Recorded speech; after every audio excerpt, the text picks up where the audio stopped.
Hey gang, we are in Wisconsin today, and we are in a small town called New London, Wisconsin. And we're at a cemetery here called Most Precious Blood. Three young men buried here died in World War II. We're going to walk to their grave. December 7th, 1941, the infamous day. We all know what happened. Pearl Harbor, the surprise attack just before 8 a.m. Well, I want to thank Cindy for suggesting the story that I come here. Beautiful little cemetery. It's kind of a windy day. I'm going to have to use the special little wind mic. Audio's not going to be quite as good, but get rid of that wind noise. But anyway, let's take a walk. I'll tell you about these three brothers who, well, they started basic training in 1940. Two of the brothers were serving together on a ship, and the other brother was on another ship. Now, their names were Malcolm, who was 22 years old, Leroy, who was 21, and young Randolph, who was 19. Now, Malcolm and Randolph were assigned to the battleship USS Colorado, while Leroy was assigned to the USS Oklahoma. And Leroy wrote to his brothers. He said, man, this is great duty aboard this ship. You should come on over here. We could all be together. So the two other brothers wrote to the Navy, and they said, hey, can we get reassigned to be with our other brother? We want to be on the USS Oklahoma. Now, normally the Navy would not put the brothers together like this, but it was peacetime. So the rules were generally lifted, and the request was granted. And so in August 1941, all three brothers were officially serving together aboard the USS Oklahoma. Yes, and that would be right up until that fateful day, that morning of December 7th, 1941. And we all know what happened, right? During the infamous Japanese attack on Pearl Harbor, that battleship, that USS Oklahoma, moored at Ford Island, it was one of the ships that was hit and sunk and rolled over. I mean, for an hour and 15 minutes, Japanese naval aircraft damaged or destroyed 19 ships from America, leaving this tranquil naval base in paradise in an inferno of fire and fear. Total death count, U.S., 2,403 soldiers and civilians killed.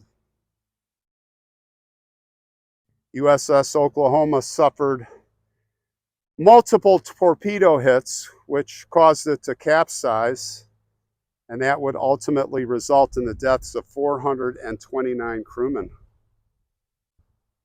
So many trapped alive within the hull of the ship, just like the USS West Virginia.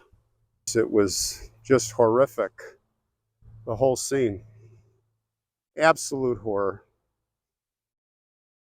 Well, they went to work, the naval yard workers. They labored almost nonstop in a valiant effort to reach these poor seamen who were still alive and trapped inside. And on the USS Oklahoma, they ultimately rescued 32 members of their crew. But sadly, they could reach no more, only that many. Now, after the attack, the Barber brothers' parents, his name Peter and Gertrude, they waited and waited to hear where were their sons. 2 long weeks, hoping and praying that by some miracle they were still alive. But very sadly, on December 21st at 2 in the morning, they got the call. Their 3 sons had now officially been reported as missing in action, and then the worst news came on February 13th. They got a telegram. They got that telegram. It said, after exhaustive search, it has been found impossible to locate your sons, who must therefore be considered dead. That was it. The news that they were maybe expecting, but were praying that they wouldn't get, that telegram that so many parents got. Now, they also received a letter from President Roosevelt, President Franklin Roosevelt, offering his sympathy. Just imagine. So what happened next? Well, from December 1941 to June of 1944, Navy personnel recovered the remains of the deceased crew members, which were subsequently interred in 2 of Hawaii's cemeteries there. And in September of 1947, tasked with recovering and identifying fallen U.S. personnel in the Pacific Theater, members of the American Graves Registration Service, that would be the AGRS, disinterred the remains of U.S. casualties from the 2 cemeteries and transferred them to the Central Identification Laboratory at Schofield Barracks. And there, the laboratory staff was only able to confirm the identifications of 35 men from USS Oklahoma. The AGRS subsequently buried those unidentified remains in 46 plots at the National Memorial Cemetery of the Pacific, NMCP, who many of you know as the Punch Bowl. Very famous place in Honolulu. In October of 1949, a military board classified those who could not be identified as non-recoverable, and this included the Barber brothers. Between June and November of 2015, personnel from the Defense POW MIA accounting agency, known as the DPAA, exhumed. They exhumed men from there, from those who were identified as USS Oklahoma unknowns. They exhumed them from the Punch Bowl for analysis, DNA analysis, and success. They identified the Barber brothers. The Barber brothers' names were then recorded in the courts of the missing at the Punch Bowl, along with the others who they identified. And there was a rosette that was placed next to their names to indicate that they had finally been accounted for. The remains of all 3 boys were brought back here to New London, 2021. It was a big event here. One by one, their remains arrived at Milwaukee's General Mitchell Airport, August 31st, September 1, and September 2nd. And on Saturday, September 11th, how fitting, September 11th, 2021, here in New London, there was a big funeral procession held at this cemetery for these boys. They were brought here then, and they were buried. And they are buried here at their home next to their parents.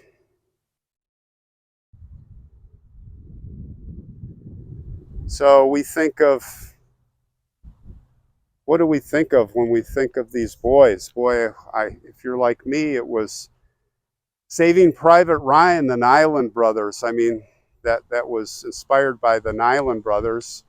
And of course, if you've heard of the Sullivan brothers, and the Navy, they wouldn't put all the brothers, it went all the way around all the services. You wouldn't put all the brothers together in the same locations.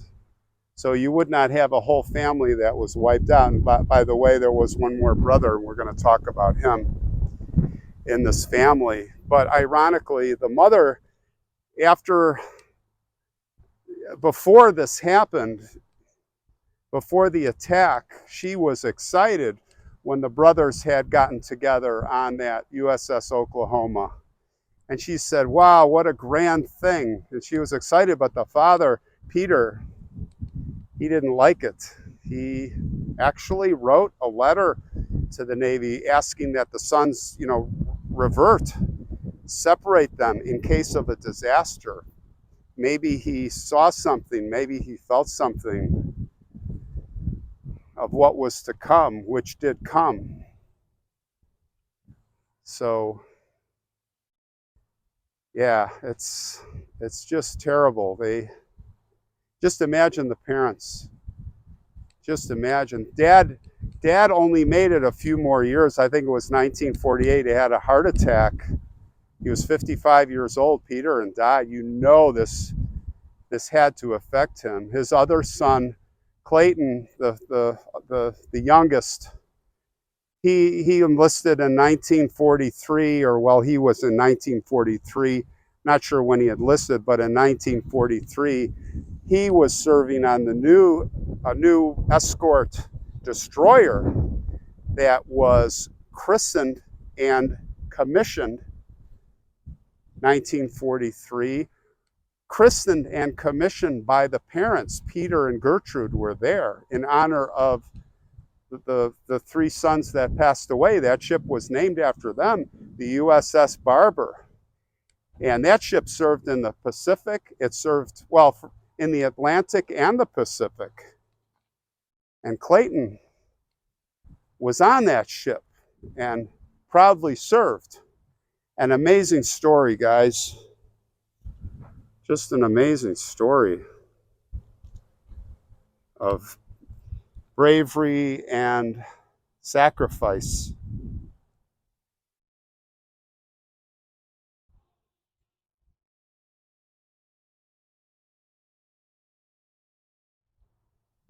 Well, let's go over and pay our respects. Their grave is right up here.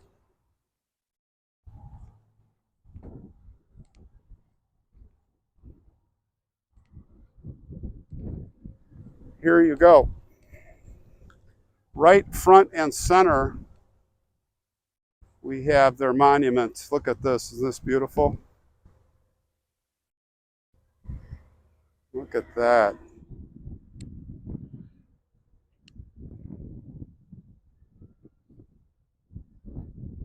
So you have the birth dates here, right? Of Malcolm, Leroy, and Randolph. And you see their positions here. Killed in action December 7th, 1941 on the USS Oklahoma at Pearl Harbor. You just have to imagine where exactly were they in the ship? What was their experience? They probably had no idea what was going on, like many, like most, like probably all. Look at the carvings. Ship, we have an anchor. And look at these, they're beautiful. A relief here, veteran in the U.S. Navy with the folded flag. World War II. Look at that. Beautiful monument. We have here the parents. And it's right up against the fence. This is, I think, children, and I've got birth dates on there, so I don't want to show that. I don't like to show birth dates if I can avoid it, if people are still alive, for identity theft. But this is mother. So mother lived till 1990. Gertrude. She lived a long time. And dad was a veteran also here, I see. Had to be World War I, right?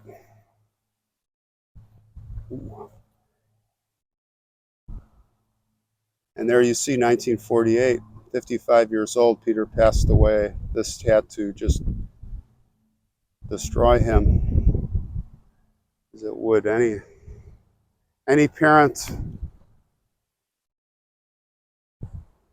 Well, I'm going to put a flag down here.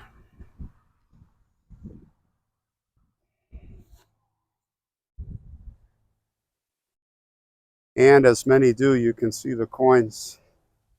We see pennies and we see a dime. I'm going to put a penny here for each of them.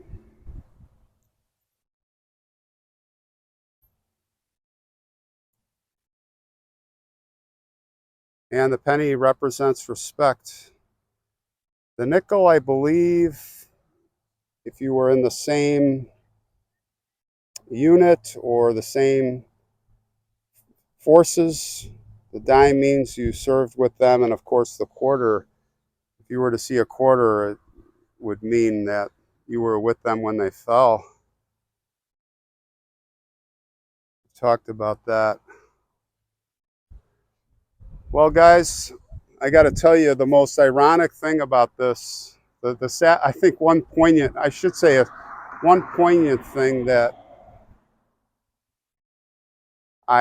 when I researched the story was that photo, the photo of the boys, that photo, the famous photo of them in their dress whites, USS Oklahoma, and they're all together there, proud.